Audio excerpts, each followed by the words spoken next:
Hello, and welcome back to another episode of Kaleidoscope. I'm Dr. Mary Botticelli Christensen, and I'm here today with Kendra Faldetta. Welcome, Kendra. I'm really happy to meet you and to learn more about you and share you with the audience and your work at the Senior Center. So why don't you tell us a little bit about your position and the added responsibilities that you have, and then we'll get into some of the background. Sure. So my position is actually new in town. I started on St. Patrick's Day in Westborough, which is a very big day at the Senior Center, and I am the Senior and Social Services Director, which means that I oversee the Senior Center and I also oversee Youth and Family Services as well as Veteran Services in town. Okay, so you're very busy. Yes. Yes. And you've only been here since St. Patrick's Day in Yes. March, so yeah. I've hoped that everyone has made you feel welcome and that you feel comfortable here. Yes, everyone's really gone out of their way to make me feel like a part of the team, which has been wonderful. Good, good. Now, I know you have a very interesting position now, but I want to go back a little bit to what fostered your interest in working with people my age and older, and what influences you had as a young person that would make this the perfect job for you. And also some of the more interesting parts of your past that, we're going to talk about some really interesting things. So why don't we start where your education wasn't really focused on what you're doing now, which is interesting. Right. So I went to college initially for environmental science. And I did 2 years of environmental science as my bachelor's degree. And I was feeling a little bummed out because there wasn't a lot of good news in the environmental science field. And I was looking for a change. I didn't really know what I wanted to do, so I ended up studying public health, mostly because most of my credits transferred, and I was pretty content with that. My senior year of college, we had to do something called a practicum, which is more of a long-term internship. So I spent about 6 months at the Webster Senior Center, where they actually hired me full-time the day after I graduated college. Oh. So I think I graduated on a Saturday, and I started working full-time for the town on a Monday, which was really great, and it worked out really well for me. I didn't know before starting that internship what exactly a senior center was. I had always had an interest in being around older adults, working with older adults, but I didn't know what I was getting myself into fully, and I'm so happy that I just kind of happened to email their director and say, "Hi, would you be willing to let me follow you around for 6 months?" That's wonderful, and that often happens where you study something that you think you want to do, and then capriciously something happens, and you find what your real goal is and what your real gift is. Yeah. So that's wonderful. Yeah, it worked out really well for me in this case. Yes, and to get to be the actual director after only coming in there for a few months, that must have been a little intimidating. Yeah, I worked for the Town of Webster for about a year and a half before COVID hit. So I spent 6 months as an intern, and then I was a full-time employee for about a year and a half when the pandemic hit. And some towns shut down their senior center. Some were open for like online classes, and there was kind of no one really knew exactly what to do, I think across the board, but especially because a lot of the older adults were so vulnerable that they didn't feel comfortable having anybody in the buildings. So it was myself and the director that were there at that point. So she was downstairs and I was in an office upstairs, and we never crossed paths and no one ever came through the doors, and I was just essentially cold calling residents over the age of 60 to say, "Hi, the senior center, just checking in. How are you doing? Are you okay?" And I wasn't feeling very fulfilled, especially because I was so young. It was my first job out of college, and I was kind of like, I really want to do more. The Millbury Senior Center was still open sort of for like remote programming, and they were doing a little bit more to help the community, like helping people get their COVID vaccines and doing some online programming. And I saw that there was a job available for, I think at that time it was called a program director, which was kind of like the assistant director of the senior center. So I applied and I ended up getting that job. And I was actually only there for about 3 months before their longtime director left. So they handed me the keys and said, "You're the interim director. Good luck. Hope you can figure this out." Trial by fire. Yes, yeah, exactly. And I did. And there was some support at town hall, but it was definitely, it's really hard to fill a 40-year sort of role. There's a lot of institutional knowledge that comes with being somewhere for 40 years. So they handed over the keys and said, we'll figure it out and, good luck. So I did. I was in Millbury as the interim director for close to 2 years. When I had asked, can we make this permanent? And they had informed me that it would have to go out. They would have to take applications in and select the best candidate. So knowing that my position wasn't going to be permanent, I decided to look elsewhere. And I ended up applying for the job at the Northborough Senior Center. And I was hired as their full-time director. And I was there for 3 years before coming to Westborough. I am really grateful that the town of Northborough took a chance on me. I was 23 when I got that job, so I was very young to be a senior center director, but very excited. And we had a big, beautiful, brand new building. So there was a lot. There was a lot going for the senior center, a lot going on. We were now coming out of COVID. People were coming out more. Yeah. So we had a lot of excitement around what we were doing, and I had a really great 3 years there.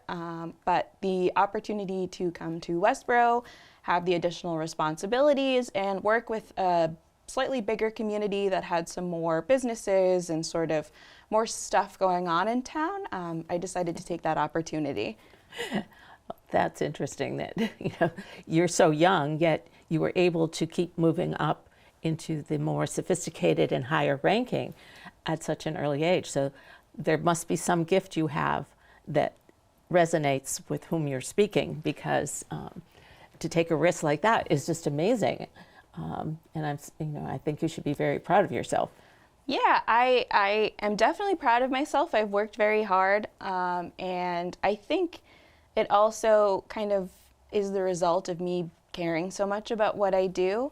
I think in a lot of ways I was able to move up because it's so evident that what I do is important to me, and I put a lot of myself into my job. Good. Now, I know in our earlier chat about you met your inspiration and your ability to work with older people is based in your family. Yeah. And in your childhood. I spent a lot of my childhood with my grandparents, both sets. My mom's father passed away before I was born, but I spent a lot of time with her mom, who came from the Azores in Portugal and had a very Portuguese way of life. She was very family oriented. Her only phrase she knew in English was, "Did you eat today?" And whether the answer was yes or no, she would still insist that you had to eat something. She had, cookies or juice boxes, or it could be anything. She would make soup, or if you said you were hungry at the drop of a hat, she would jump up from her chair and be like, "Okay, I'm gonna make you 8 things to eat right now." And I spent a lot of time with her, and then I also spent a lot of time with my dad's parents, who are still with us, and they actually live in Northborough, so I do get to see them quite a bit. And they are much younger grandparents, so they were full of a lot of life when I was growing up. I spent a lot of time. My grandmother would take me shopping and to the movies and out to eat, and I was very much her little sidekick. When I was having an argument with my parents about something, I would pack a suitcase and say, "I'm going to Nana's house and I'm getting out of here." So I very much was raised around my grandparents, and I also had a really important person in my life who lived across the street from us. My parents moved into their house when I was in kindergarten.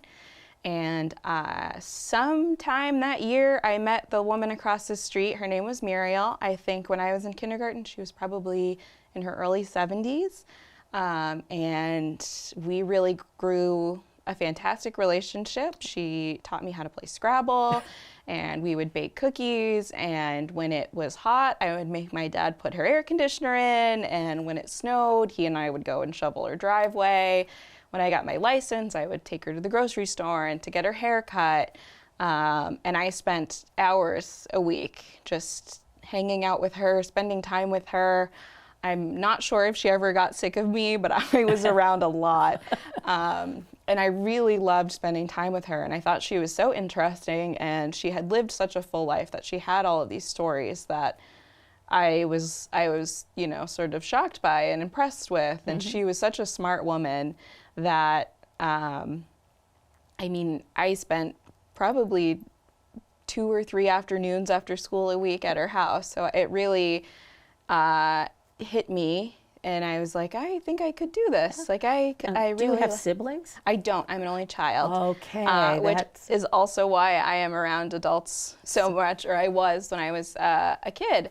And I ended up just really enjoying her presence. And when I was in college, she actually passed away. But my whole life up until that point, she and I were very close. So your parents had a little breathing time. Yes. That was good. Having had 3 children, you need a little breathing time. But it's interesting how you seem to, the look on your face changes when you speak about this woman and your grandparents. And you're very fortunate. I didn't know any of my grandparents. I had no one in my life other than my parents. And my sisters. So there's this part of you that comes through that you learn lessons, life lessons from these people, and they were just stacked away, you know, this experience of speaking and being with other people. What is it, the greatest gift, do you think, that your grandparents and your neighbor gave you, that you took with you, you know, this, that your parents couldn't give you because they're your parents, you know, Yeah. they have to have some structure that holds you together, and you often think of it when you're in a situation with someone at the center or dealing with a staff person. What is it that comes up in your psyche that says, oh, I know how to handle this? So I definitely think from Muriel, who was my neighbor. Her name was Muriel Reynolds, and I love to talk about her. I think from her, I learned that you can get pretty far being book smart.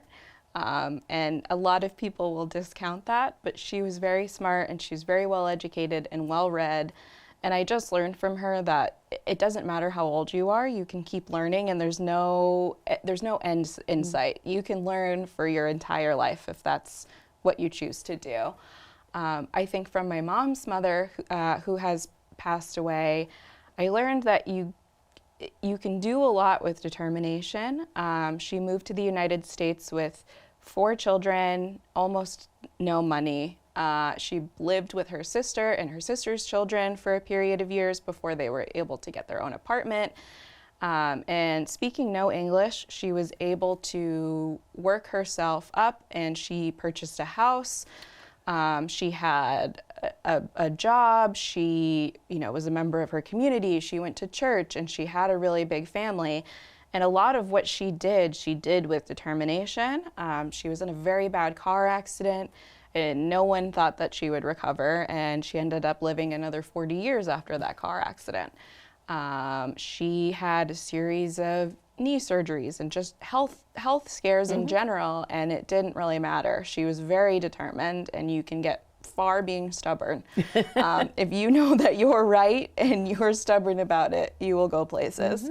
Do you ever see someone at the senior center that triggers, I've heard my grandmother say or do the same thing? Yes, and I say with the most amount of compassion and love in my heart, she was a difficult woman, and sometimes when I'm talking with someone who is convinced that they know best, I have to remember, Ava was convinced that she knew best, and she didn't always know best, and sometimes you just have to be gentle but persistent that, maybe there's a better way to go about it that will help you. And from my dad's parents, Nana and Papa, or Pat and Frank, who are probably going to watch this and share it on Facebook and talk about it for a while, I learned that it's okay to do things that you like. And you can do things on your own. They're very independent for, you know, a couple who's been married as long as they've been married. And my grandmother is fiercely herself, and it doesn't really matter how anyone else is because she's herself. And I think I still have a lot to learn in that way, but I hope that as I get older, I can just become comfortable being me and doing things my way.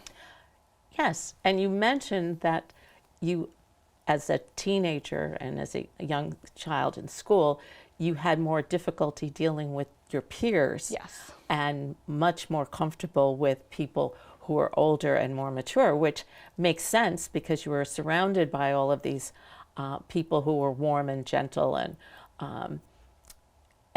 or stubborn and single-minded. But that shapes who you become. Yeah. And isn't it ironic that even though you had that, you went into environmental studies and then shifted to, as it looks capriciously, but to where your heart really was. And that shows when you're talking about the situation. So you end up here in Westborough, and not end up because, you know, you're a young woman, you have a career ahead of you. What was the most exciting and the most intimidating thing that you encountered here when you arrived? I will always say the first day, the first week of, I look different than a lot of the senior center directors. I'm not what a lot of people are used to when you talk about a senior center director.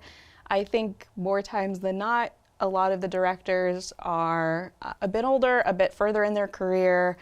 I am relatively young. I have the tattoos, and I am a little bit more maybe outgoing. And my favorite part of my job is sitting at lunch and talking to people, or having someone come in that's having a really bad day and getting to spend a half an hour just talking about what's going on in your life. So I always am a little nervous, like, how are people going to react to me? Because usually the first question is, are you old enough to be here? Which I think is meant in good fun, and I don't take it seriously. It doesn't offend me. But definitely I just want people to know, like, yes, I'm younger than other senior center directors, but I take this seriously. I want to be here. And you have a lot of experience. Yes, yeah. And a lot of experience with older people. Yes. So that would be very helpful. I took the other path. I never interacted with older people, and I went to teach high school. Yes, and I still just hang out with kids and tutor, but everyone has what groomed them as young children into who they become, and that's just so wonderful. Now, in the senior center, there's more challenges than what you had in other towns, because we're on the verge of yet another big move. Yeah. The library moved out of its building while it's being rehabbed into the what's now the senior center, the community center, and now you're going to be facing that. And had you had any experiences that might help you see the stages that will progress, or how are you dealing with that? The Northborough Senior Center was already built. It was, I think, probably 5 years old when I started, maybe a little bit older, but it was, if you haven't been there, it's a really beautiful building. It's really well done in a lot of ways. But I think being in a newer, nicer, bigger building, it showed me what to look for. Like, I realize now it's helpful to have a lot more closet space than you think that you need, because there's always tables and exercise equipment and games and the bingo machine, and there's always more than you think will need to go into a closet. And I just think in general, a lot of that knowledge, I was able to see how that building worked and where the success was and where maybe we could have changed things. Hindsight's 20/20, but where I might have suggested things get changed a little bit. A big reason I took the job in Westborough was because I was very excited about the prospect of being able to have a hand in working on a new building. That was an opportunity that I don't know I would get anywhere else, and I'm very hopeful that we're able to put that forward and get that done for the community. I think it would be a really incredible addition to downtown. I think it would be wonderful to have us in the same place as recreation, to have us in a centrally located location where people can park at the senior center and then walk over to town hall or the library. I think that would be really great. Now, you have a very strong core of ethics and compassion and work, but you're also very civic minded. So when you were in one of your residencies as the director or assistant director, driving through town, you saw a sign. I did. So when I was still working at the Millbury Senior Center, I think I had just been made the interim director. I was on my way home from a friend's house, and I saw in Thompson, Connecticut, driving back to Dudley, where my parents live and where I had lived at the time, there was a sign for one of the fire departments that say, "We're a dying breed, we need volunteers now," or something to that effect. And as soon as I pulled into my driveway about 3 miles away from the fire station, I said, well, I have time and I could volunteer. Maybe I'll go learn something. So I sent them an email and they sent me back an application. I applied to volunteer. I went in front of their committee. They interviewed me. And then I spent 6 months training and working with the fire department before I went to the part-time fire academy in Connecticut, where I got my Fire 1 certification, and I did all my training, and I was on the fire department for about 3 years.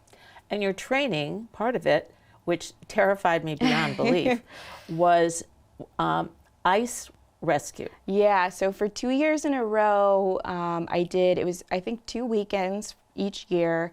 In February, we would go to, the first half of the day was a class about ice rescue, and the second half of the day was going in the ice, setting up harnesses and wearing the suits and seeing what it felt like, and sort of what do you do if a person or an animal falls through the ice. So I did do that that was something I was really interested in. I would say if it's freezing water and you're willing to do that, that's, you do have physical strength as well as, the emotional strength to do that. And I found that because I have a very close affection for firemen. I lived across the street from a firehouse growing up as a little child, and they were just so sweet to us. That my father, I think, just to get away from all the women in the house, would bring us over there so he could talk to other men. He had 3 daughters, and they would put us on their shoulders so we could slide down the pole and show us how the fire alarms worked and everything. And I just thought they were the most wonderful people. So having one that's a woman, I'm so proud of you, and I'm so glad to see that that's something it was never dreamed of in my age. For anyone, a woman, to be a firefighter or a police officer. So you're very fortunate. Yeah. But that just adds more to how you see the things about the senior center. I can't now imagine, nor in the past, I'm sure, that senior center safety wasn't high on everyone's list, but it's even higher on yours, having this background in firefighting. I actually, so part of my major responsibility on the fire department was I would go to senior centers and like continuing education places and talk to older adults about what to have prepared in case of an emergency. I talked about fire safety and just general emergency preparedness. And then I also started the program, if you've seen the File of Life, they're about this big, they're red refrigerator magnets, and they have the emergency information. So I started that program with the fire department I was on, and with that I put it out to all town residents over the age of 65 that I would go to their house, help them fill it out if they needed it, and talk them through it. And then I also brought it to all of the over 55 developments and everything like that in town. So I was able to get to know some of the older adults, and I really enjoyed it. A couple of times I went, they don't have a formal senior center, but they have a library. where they do senior activities, and I would go and talk to the seniors about, what to do in case of a fire and how the fire department works, and when do you call 911, and it's not a nuisance. If you think that you should call them, you should probably call them, Yes. and all of that. But my favorite part was actually we would go to different places with young children, and I always liked, because I was most of the time the only girl or one of maybe 2 or 3 girls. I always liked seeing the little girls get really excited that I was there. I liked, letting them into the truck and picking the kids up and showing them what it looks like. Yes. And do you want to pull Giving the horn? Experiences. And, yes. Yeah. So I always really enjoyed that as well. We spent a lot of time. Every year we would go to there's a Baptist church, so we would go to their vacation Bible school, and the kids would kind of tear the truck apart for an hour. So just stuff like that I really enjoyed. Yes. And I believe you met your significant other at a senior center. I did. It's so involved in your life. It's so amusing. My first senior center that I worked at in Webster, he was a police officer in Webster. They came for a barbecue, and he was the one on the grill. And it just worked out, and That's now, wonderful. I don't know, 6 years later, it still worked out, which is great. So you had one fireman and one police officer. You covered all, and Yes, social yeah, work. it's a very safe house. Now, the last thing I wanted to talk to you about is that you are a young woman of the, and you have tattoos. I do. I but wore they're short not sleeves. tattoos and that's why I asked you to wear a short sleeve shirt, because they're very significant to your life. So do you want to share that with you? Sure. So these are all family related on this arm. So I think my favorite one, I don't know exactly how to show this to the camera, but this is my grandmother's house in Portugal. We still own the house, my family does, and my parents are there right now. I will be there on Wednesday, but if this is coming out late, I will probably be on my way back from there. It's all a month, so you can see it anytime. Perfect. So I will be going for 10 days. I try to go every year. And then this is the island that my grandmother was born on and my mother was born on, and the little dot is where her house is. Oh. This is the bird from the Azores flag. It's a Portuguese kite, and the Azores flag has 9 stars, one for every island. I got 1 star for the island that my mom and my family is from. And I have a little pineapple with some funny sunglasses, because my grandmother loved pineapple, and she liked when we messed with her and pranked her and teased her, and we would make her put on like funny masks or sunglasses. So I thought that was kind of appropriate. And that actually says avó in Portuguese, which or grandmother in Portuguese. I have a fig. She grew figs, and that's her last name, Shaves, which means keys in Portuguese. So I'm somewhere in my lineage is probably a locksmith, I would guess. I have, for my uncles, I have Uncle John with a boxing glove, Uncle Tony with Mickey Mouse, and Tiu with a fishing hook. And then for my grandparents, on my dad's side, I have a piece of pizza that says Papa. We used to make pizza together when I was growing up. That was kind of our big thing. I have a Mary Poppins, because despite the fact that I now know that my grandmother bears no resemblance to Julie Andrews, for some reason when I was growing up, I used to tell people she looked like Julie Andrews and Judge Judy. I don't really know where I got that from. I think it's because she had short hair. Other than that, I'm not really sure. And then I have, this is actually my grandmother's handwriting from an old birthday card. And she always says, I love you to the moon and back. So I've got a little moon. My mom and I have matching sunflowers. We got, I think it was right as she started her cancer treatment. She's healthy now. Good. It was almost 10 years ago. So good. I have a little M for my neighbor I was talking about, Muriel. I don't think that she would like that I have tattoos, but these are all from after she had passed. Obviously I have a heart with Mom in it. I don't think I could have an armful of tattoos and not have that. She would put one on. Exactly. I have, these are daisies, and it says Mani, which is short for godmother in Portuguese, which is madrinha. That's her nickname, but she and I are very close. So she's a big flower person, and she grew daisies in her backyard when I was growing up. And then up on top here, I have a honeybee with Titi. I got the honeybee because I thought it was kind of ironic that my aunt's name is Beatrice, and everyone calls her Bee, and she's allergic to bees. Oh. So I just thought that was a little bit, silly and funny. Whale? Yeah, I can't show that very well without turning around. I have, that's a sperm whale, which is the whalers in Portugal used to hunt them with spears, including my grandfather, who I did not meet.